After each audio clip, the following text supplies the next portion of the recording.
Subscribe करें हमारे YouTube channel साधना gold को और पाएं वीडियो सबसे पहले।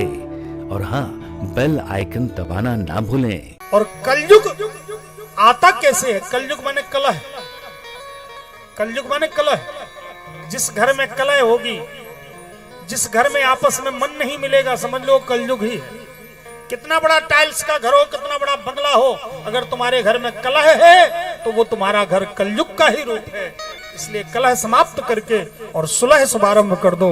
भागवत जी के पंडाल से सीख के जाएं कि अब हमें कलह नहीं करना है, हमें सुलह करना है, हमें आनंद लाना है, हमें सतयुग का निर्माण करना है। संस्कारों पर ध्यान, संस्कारों की ही चर्चा करूं तो 1 घंटे का कम से कम और भी ज्यादा समय मिल जाए तो बहुत अच्छी बात है, लेकिन फिर भी समय नहीं हमारे पास। पर कोई बात नहीं, 16 संस्कार होते हैं। 16 संस्कारों में से आप सभी संस्कारों का ध्यान दो, देख लीजिएगा। आजकल तो हर जगह प्राप्त हो जाते हैं। इन्हीं संस्कारों में से एक नामकरण संस्कार होता है।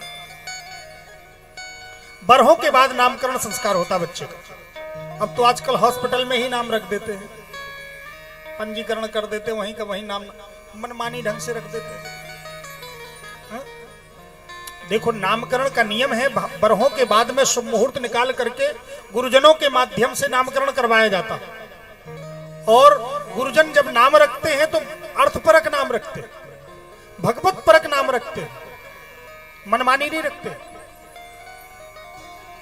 आपने सुना होगा कथा में, अजामिल बहुत बड़ा पापी था, उसके घर में संत आ गए तो उसने कहा हमारा कल्याण कैसे होगा? संतों ने कहा तुमसे कुछ नहीं होगा, तुम अपने बच्चे का नाम नारायण रख देना। नाम नारायण रख दिया, उसका नारायण से ही कल्याण होगा। गुरुजन अगर नाम रखते हैं तो सुंदर अर्थपरक नाम रखते हैं, जिसका कोई अर्थ निकलता है, भगवत अर्थ निकलता है। और हम रखेंगे तो हमें पता नहीं कि सही अर्थ निकलेगा।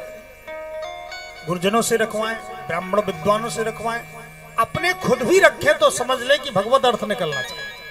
अगर बेटे का भी नाम पुकारे तो कम से कम भगवान का नाम निकले। ऐसे ऐसे नाम रख देते महाराज, अब क्या कहें, व्यासपीठ से कहेंगे तो किसी को लगेगा कि हमारा नाम है, जिनका कोई अर्थ ही नहीं है।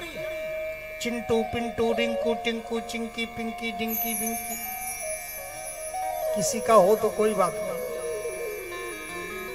लेकिन हम तो कहेंगे। हम संकोच कर गए तो फिर कौन कहेगा? हम तो आए ही हैं कहने के लिए। पहले ही कह दिया था कि हम सुनाएंगे नहीं, जबरदस्ती पिलाएंगे, और नहीं पिएंगे तो हम जबरदस्ती पिलाएंगे, तो भी पिलाएंगे। इसलिए आए ही हैं, नहीं उतने दूर से बुलाने की क्या जरूरत है। नाम हम रखे, नाम का बहुत बड़ा असर होता है महाराज। शरीर भी छूट जाता है फिर भी नाम चलता है। नाम ही से बढ़कर के नाम का असर होता है, और उस नाम को हम यूं सहज रख ले। इतना हम संस्कार विहीन हो गए, इतना मनमानीपन हो गया। हमें गुरुजनों की, हमें किसी शास्त्र की आवश्यकता ही नहीं है। आदर करना चाहिए, हृदय से आदर करना चाहिए।